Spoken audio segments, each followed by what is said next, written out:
Kai Sotto, nagpapasikat kagad sa mga ensayo ng Koshigaya Alphas. Walang preno at walang kahit konting takot na magka-entry muli. Well, yan ang ating pag-uusapan in this video, pero bago yan ay meron muna tayong pag-giveaway. Hey, hey, hey! Attention mga kapatrol! Get ready for an epic giveaway!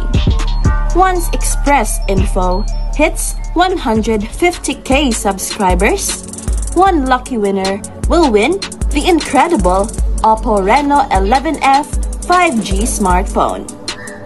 Here's how to join. Step 1. Subscribe to Express Info right now. Step 2. Like this video.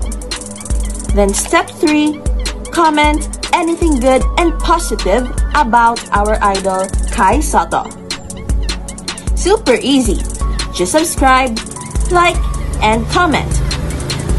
Kai Sotto nagpasikat kaagad sa kanilang mga ensayo sa Koshigaya Alphas, and according sa ating source, ay bigay todo ang ating idol. At wala ng kahit katiting na traces ng kanyang injury na natamo niya ng Olympic qualifying tournament. Hindi nagpakita si Kai ng kahit konting tentativeness sa kanyang mga galaw, isang bagay na karaniwang nangyayari sa isang player na galing sa injury.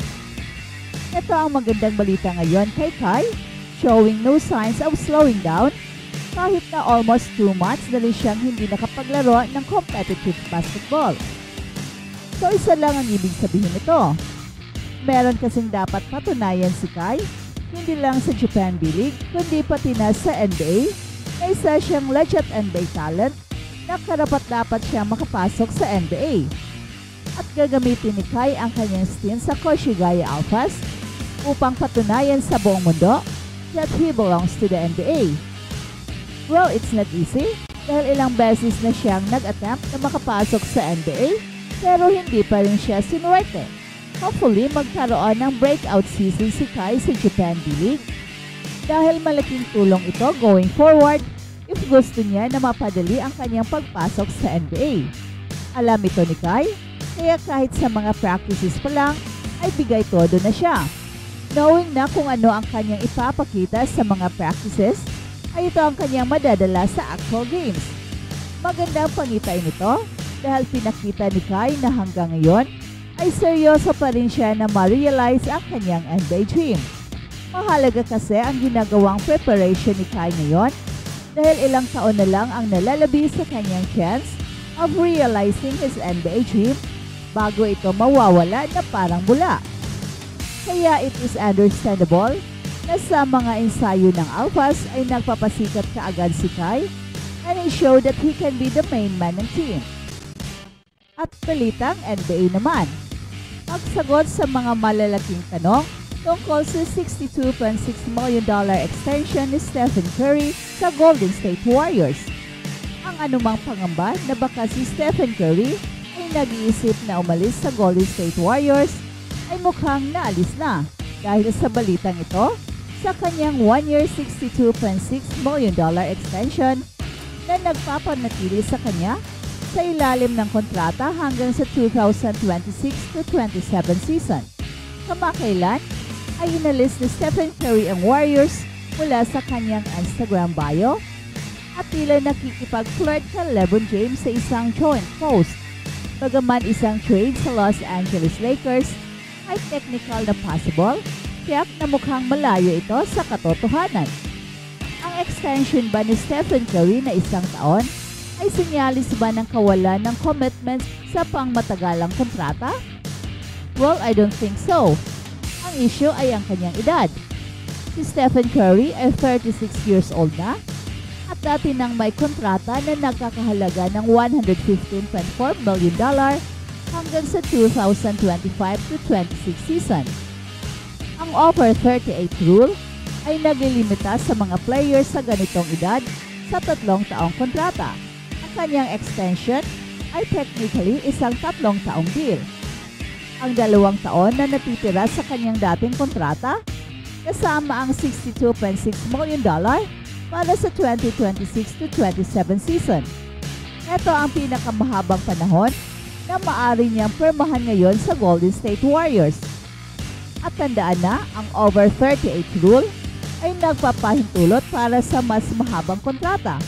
Pero hindi sa paraang magbibigay sa player ng mas mataas na kita kaysa 3 taon na kabuuan. So hindi ba mas mataas ang kita ni Stephen Curry kaysa sa maximum? Para sa isang manlalaro na may higit na 10 years experience, ang maximum salary para sa 2024-25 ay $49.2 million. Si Stephen Curry ay kikita ng higit pa sa halagang iyon ngayong season na $55.8 million. Kapag ang isang manlalaro ay may full bird rights, ay muling pumirma sa isang kupunan, maaari silang makakuha ng hanggang sa league o personal max na 105% ng kanilang nakaraang sahod. Si Stephen Curry ay matagal nang kumikita sa Golden State Warriors at kumita siya ng mga $6.6 million na higit pa sa league max. Ang pinakamataas na halaga na maaaring i-extend ng isang manlalaro ay 140% ng kanilang expiring salary. Ngunit ang $83.4 million ay labis na mataas kaysa sa league at personal maxes.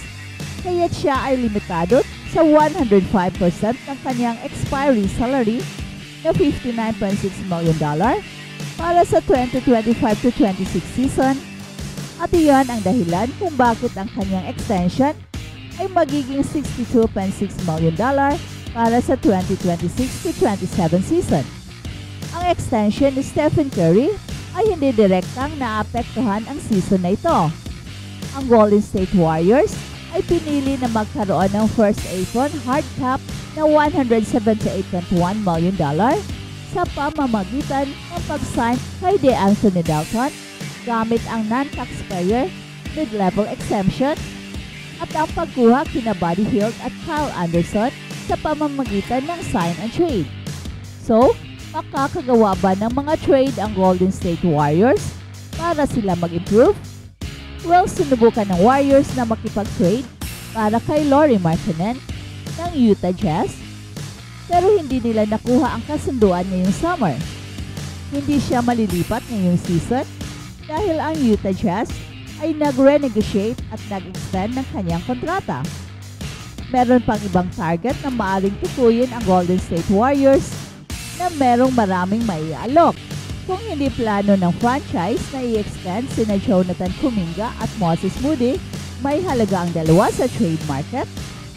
Ang kontrata ni Andrew Wiggins ay maaaring hindi kaakit-akit sa maraming kupunan dahil sa laki at haba nito, pero bilang bahagi ng mas malaking deal, maaari siyang ilipat kasama ang expiring deals ni Gary Payton II at Kevin Looney. At ang mga bagong signed free agents na sina Melton, Anderson at Hield ay hindi maaaring i-trade hanggang December 15.